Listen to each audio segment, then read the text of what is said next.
Hi and welcome. So my wife was commenting to me the other day that the little container she used to keep her pills in her purse, a little mint container, wasn't working out great. And she looked at the plastic ones in the stores and didn't like those. And I was thinking, well, I could make it out of brass, except there's lead in brass, so probably not a great idea. And 303 stainless has lead in it. And 304 might be really hard to cut. So I was thinking about 304, but I didn't have any good diameter 304 stainless. But I did have this chunk of 2.14 inch titanium. I thought, hey, another great opportunity to use some titanium and make some pill cases at the same time. I'm going to try and thread this. This may be a huge mistake on my part, but we're going to try it anyways. As you're probably, most of you are aware, titanium is quite expensive.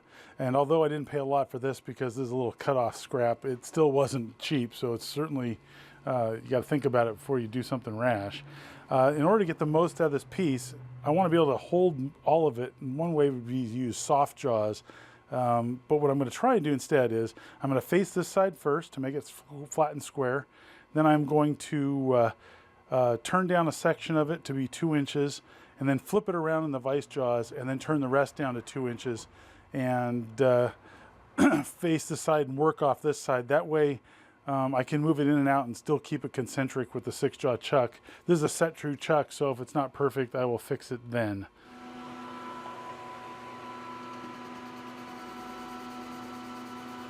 One thing you do need to be careful about with titanium is that it is flammable.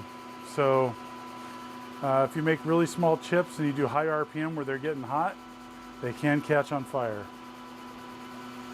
I turned down the RPM specifically. Ah, shoot. That's lovely. Pulled the entire mass of chips out of the chip tray. All right. That worked out pretty well. That's a nice finish on there. In case you're wondering about titanium being flammable,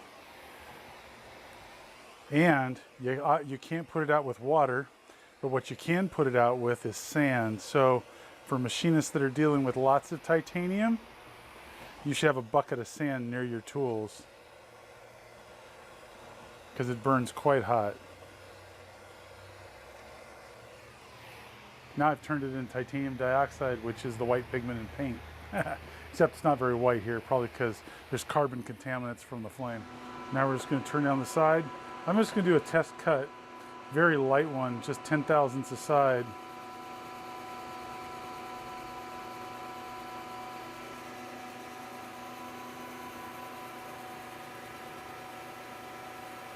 Okay, so I turned up a little burr here. I'll just clean that up. Then I'm going to flip this around. I'm not going to take it all the way to 2 inches on this side. I'm going to flip it around so I've got a nice concentric round part, and then turn the other side. Flip the part around. Now I'm turning the other side. Of course, got to make a huge mess.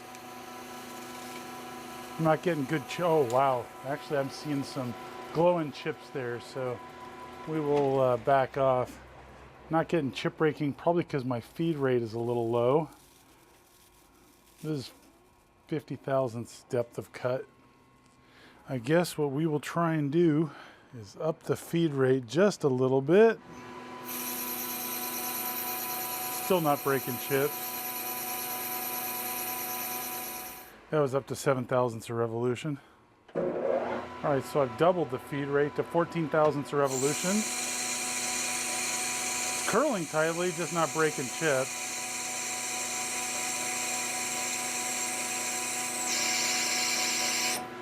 Here's a high feed rate, smaller depth of cut, about 28,000ths, 14,000ths a side, 14,000ths a revolution.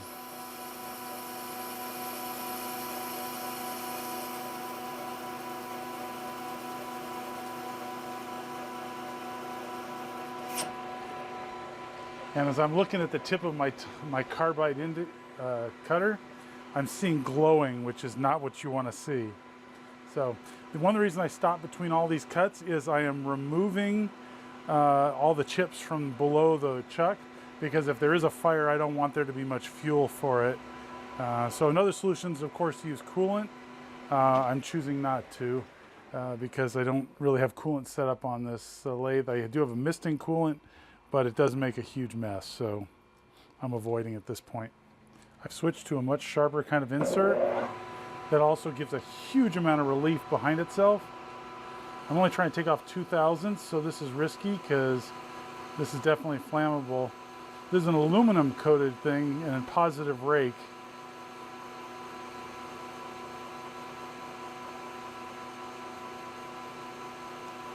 I just want to make sure I had enough clearance behind it.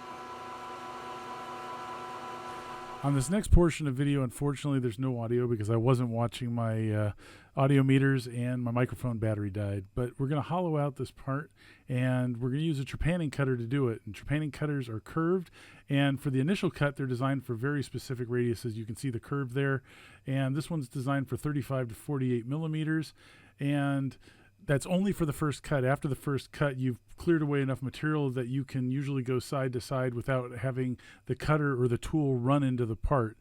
So that's a plus. You can hollow out a lot with the same cutter, and you don't have to keep switching trepanning tools.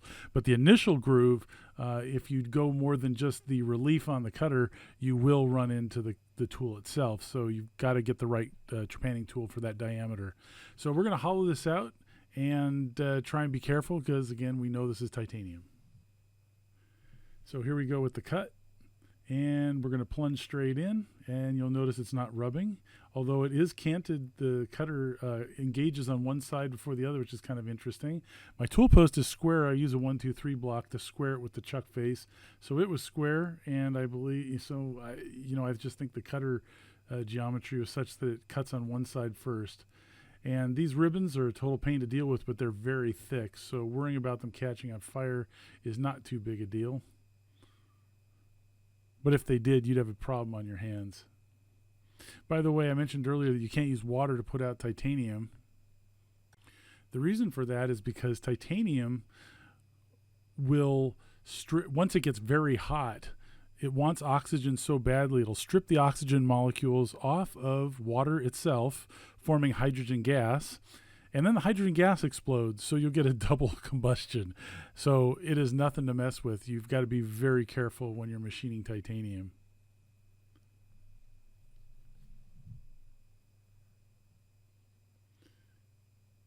Now I'm just going to clear out some more material.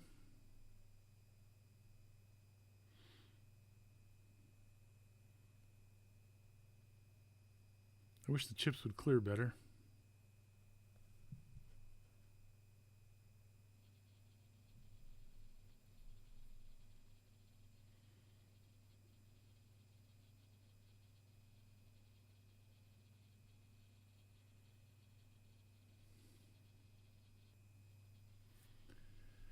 I think on this project I spent more time clearing chips out of the chip tray than in any other project before because, as I mentioned earlier, I didn't want them building up in case there was a fire. Because throwing sand into anywhere near your lathe is a horrible idea. Better than burning the lathe to the ground, but that would just be horrible because if you get any in your ways, you're going to wear your ways down. It's just, you can imagine.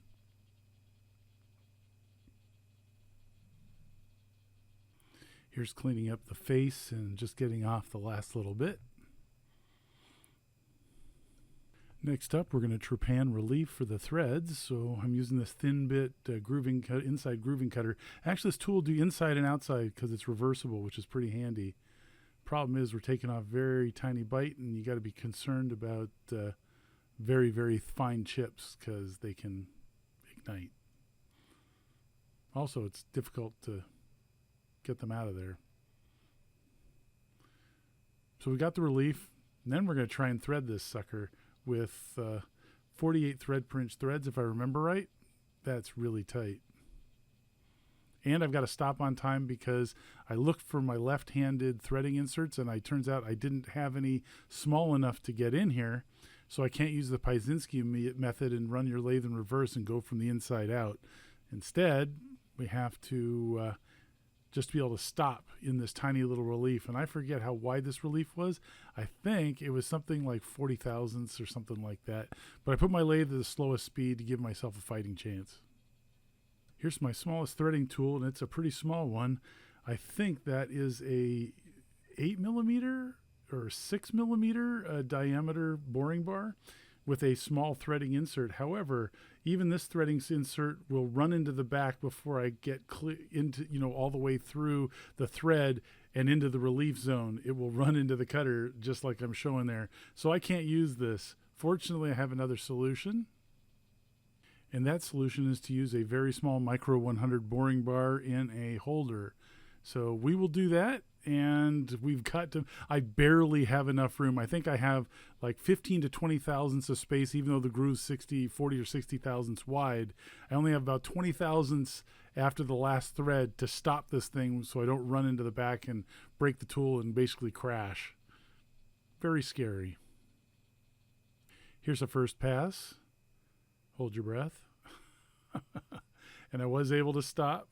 Although I did end up cutting off the rear end of the thread because I couldn't quite stop and not be in the groove. I sure wish I could do this upside down. But in order to be upside down, you can't just use a standard internal boring bar. You need the opposite side. So there's a right-hand boring bar. I need the left-hand boring bar to be able to flip it upside down and have the point come out the right side. Here's another pass. And you don't have to go very deep. And there I cut off the rear end of the thread again because it's too afraid to crash. I'm sure you'll understand. I have since ordered the proper boring bars, so next time I could do this upside down because I don't want to have to do this again. So here's the thread complete, and I have nothing to test it with because this is a unique size thread. It's like 1.848 or something like that, or 40. I forget what I chose.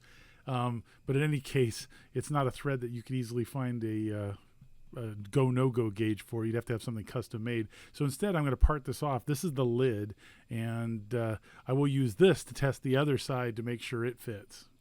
So I'm just going to part this guy off, except this is thicker than my parting tool will go. So I'm going to have to saw off part of this and then come back and face it.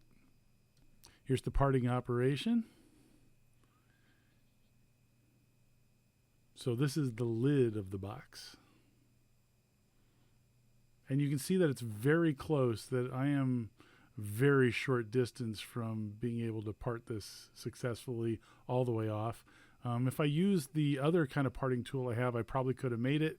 I didn't think of it at the time. I figured I'd just saw this off in the bandsaw, come back, and then face the part, which wasn't trivial, incidentally, but we did pull it off. Once I got past the initial part of the groove, I started to use lubrication. This is the Boeing lube, and it worked really well, actually. It smells really good, too, when it burns. It doesn't have much of a smell at all. The Cool Tool 2 that I normally use smells horrible, and that's one of the reasons I look for a replacement for it, because it's non-toxic as well. I had to constantly stop to clear chips. This was a total pain. Parting this was very difficult. We're now at maximum depth, so I have to take it over the bandsaw and cut it off and then face the part. So I left extra material to do that. And here's the part cut off in the bandsaw. I've just got to remove that little nub. The actual finish is really good with that parting tool. That is a Kennametal parting tool. And I've mentioned before how impressive the surface finish it can leave if you're careful. That's really nice surface finish. So I think what I end up doing is rather than facing this part is I put it in the lathe, just take a little bit of that material off by hand, and then take it over to a sanding plate, which is just a Starrett small 12 by 9 surface plate that I've got adhesive sandpaper on, and I just sand it down until it's perfectly flat. So I just remove the majority of the material, leave a nub, and then take it over and finish it off. So that will be the first half of this thing done. And I'm sure you're going to be glad that I'm not going to have to narrate the rest of this because audio's back. Next up, we're machining the base of this pill container. And this part fits over it. You know, looking in retrospect, I would have liked to make this a little bit thinner. I think I just wasn't sure I could pull it off. So we need to relieve the outside that this fits over. And we need to make the diameter so that it fits inside, plus about 22 thousandths for threads. So that's where we're headed now. And we're going to use our trepanning cutter just to remove the material really quickly out of here.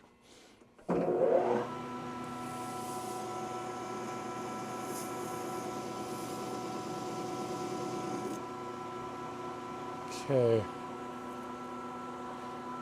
So we're just going to nibble away at this.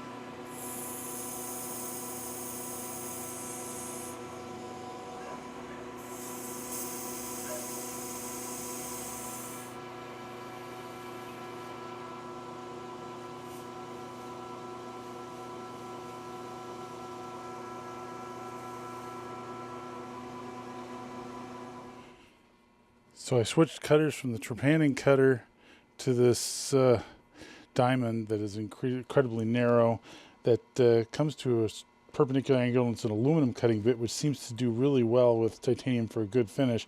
Probably won't last very long staying sharp. Titanium is really rough to cut, but I was having, rub on it tend to cause a lot more heat, and then I think coolant becomes even more essential than it probably already should be. So now we're going to try and thread this guy, and that's kind of got me spooked because that's going to be challenging. So we want to thread this guy, but I'm running into the shoulder. This is such a tiny little space here. I need to actually remove some material off of this guy right here. I don't know if you can see this, but before I hit the relief area, I'm going to crash. So I need to remove some material off the side of this to cut these tiny threads. And so I have two of these tool holders. This is an inexpensive one. If you're wondering, it's an SCR 1010 H11. Means it's 10 millimeters, 1 centimeter square. And so I need to take some material off the side of the insert, and I only have one of these inserts, so I better not screw it up. We're going to try and buy ourselves like 5/1000ths of clearance so that I have time to stop the cut. I've relieved the edge significantly. It's only going to be able to do ultra fine threads now in this form factor. As you can see, very tiny. Hopefully I won't break it, because I only have 3 tries potentially, and this insert's probably very delicate right now. Alright, so here we go. We're going to try this.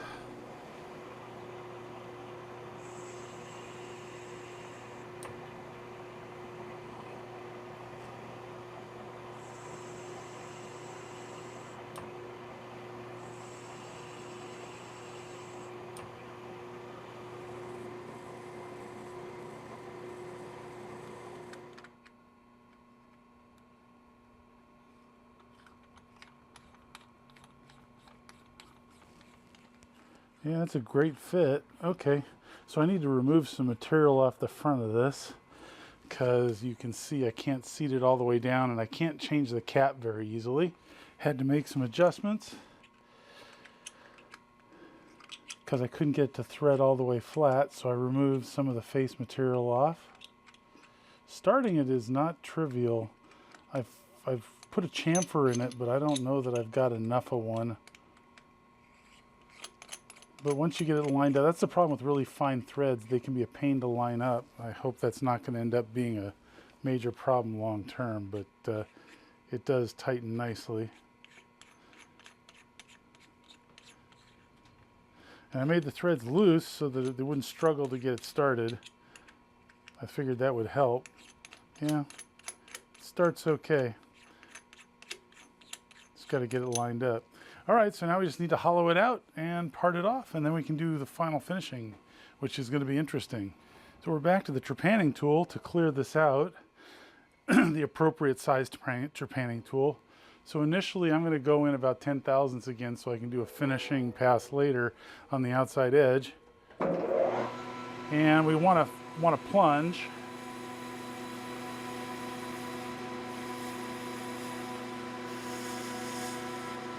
I don't know if I'll be able to do full depth in one go. I might have to do this in 2 passes.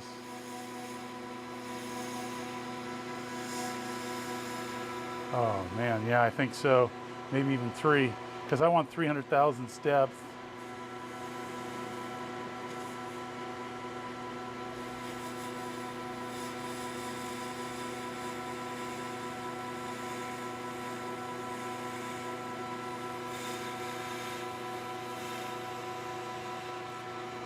I might try and manually sharpen this insert. It's kind of struggling to cut this material. It is titanium. Alright, so we're still continuing to trepan out the inside of this. Let's see if now that I've sharpened this I can get any more depth. It's going 100/1000ths depth each time.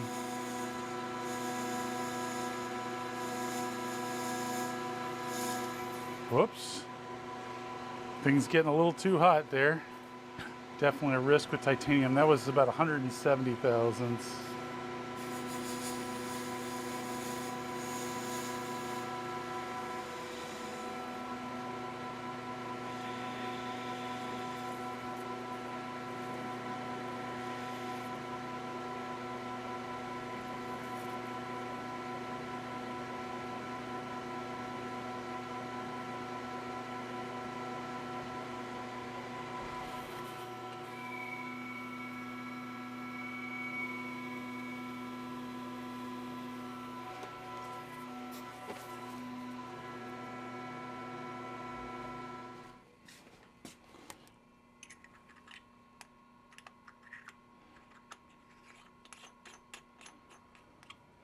Yeah, I might be able to face this guy now, clean off that nub.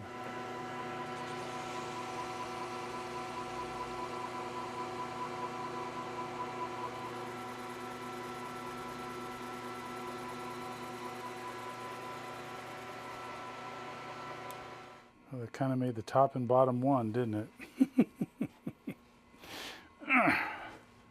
All right, so I'm going to try and part this guy all the way off with this parting blade.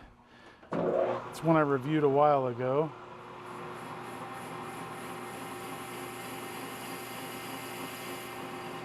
Well, I am having really poor luck trying to bore this. I've got an inch and change sticking out here, and that's enough to make it bend all over the place and follow the titanium. It's that hard. And then it gets to the inside where the velocity is lower now, and it doesn't want to cut it at all. It's freaking amazing. Absolutely amazing. Hardest stuff I've ever had to cut. And if I took this over the bandsaw, which I can, it'll take like 15 minutes to cut through that section about that wide. This is just truly something else. Yeah, we're really close. That where we gave up last time because the other one ran out of the ability to go in any deeper. This one can go deeper. Just the linear velocity decreases as we go in.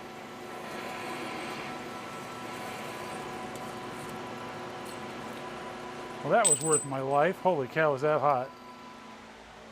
I think what we're going to do is we're going to make a little section here that's thick enough to hold the part in the surface grinder, you know, support it in the middle. So we're going to bore it out to 2 inches.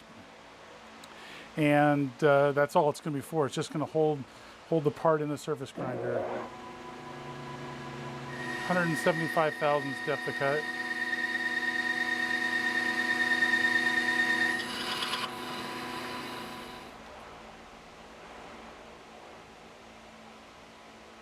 That's a little surprising.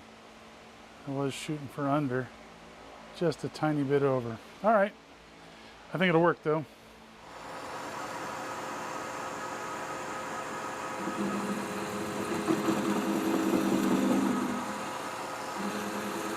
Much easier. So one pass with through the titanium. One pass through the titanium, and it completely dulled my Kennametal parting tool and insert. So here's the end of one of the most difficult projects I've ever done. I don't know why the titanium was so challenging, but it was ridiculously difficult to deal with. The threading, which is the part I thought was going to be the worst, actually wasn't so terrible. But just hollowing it out, that was really tough.